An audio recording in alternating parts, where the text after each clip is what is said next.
अच्छा सोनू भैया कहाँ है? सोनू भैया है कि नहीं है? चले गए? स्केल दे दी, अब कॉर्ड खाली दे दी कि प्यार राजा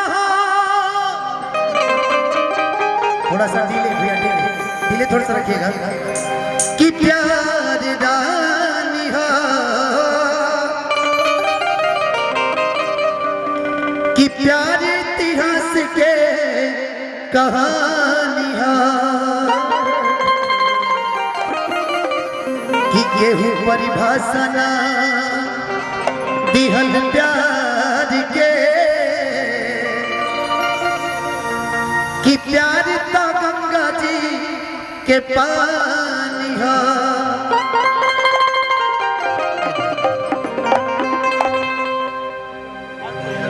एक कर लीजिए ना, उसके बाद रिकॉर्डिंग आप कर लीजिएगा। एगो लड़का महिमा जी जैसा लड़की से प्यार कर लेबा। ए भैया हेलो हेलो कोरस वाले भैया थोड़ा सा होने वहां बोले ना। एगो लड़का एगो लड़की से प्यार कर लेबा ना, लड़कियां प्यार में गद्दारी करता ना लड़कियां करता, गार्जियन द्वारा हो गइल बा मिले लोग कहता सुना आखिर का गलती भइल बा, कोनो कमी बा देखो जा जरू तो जा, लेकिन अब कोरो साला भाई बोलत नहीं खन जा तरु तो जा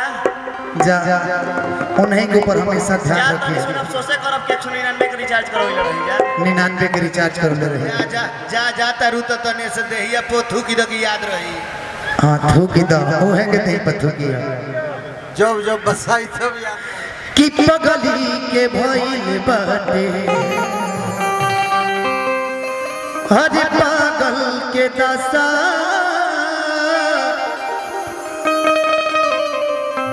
आज हमरा पता चलल प्रेम के भाषा कि रोबते मिले हमसे देखो मत रो एबरा कहे ना रोता मत रो चुप रह मत रो चलो चटनी और चॉकलेट कर दो कि रोबते मिले हमसे हजाइल बड़ी कि हमारी जान आज हरद से लेटाइल बड़ी हो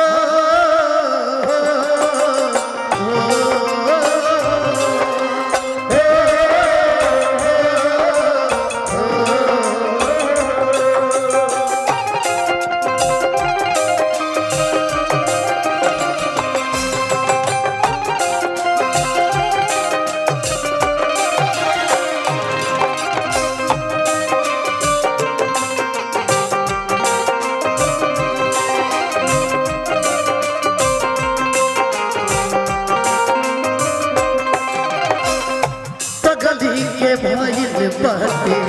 पागल के दासा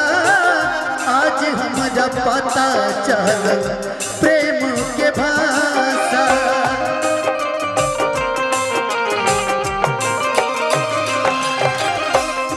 पगली के भइल बाटे पागल के दासा आज हमरा पता चलल प्रेम के भाषा मिले हमसे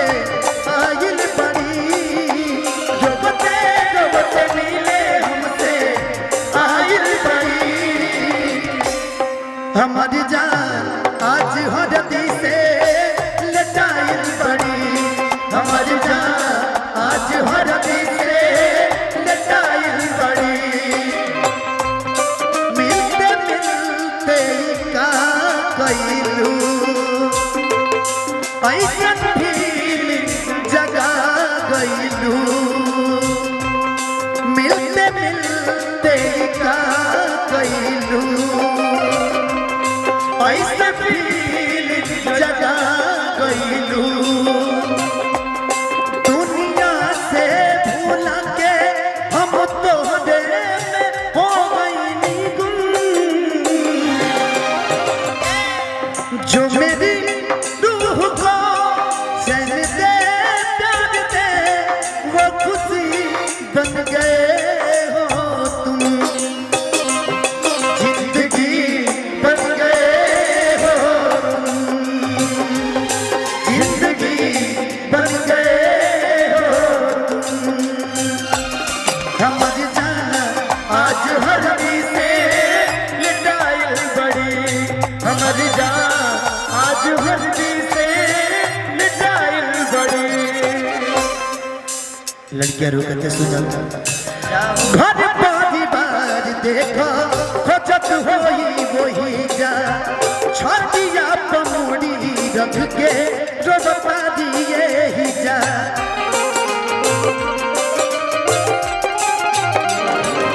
घर परिवार देखा खोजत होई वही जा छातिया पमुड़ी धके जो बता दिए ही जा हाथ बाके मेहंदी मिटावेली इतना हमरे के समझावेली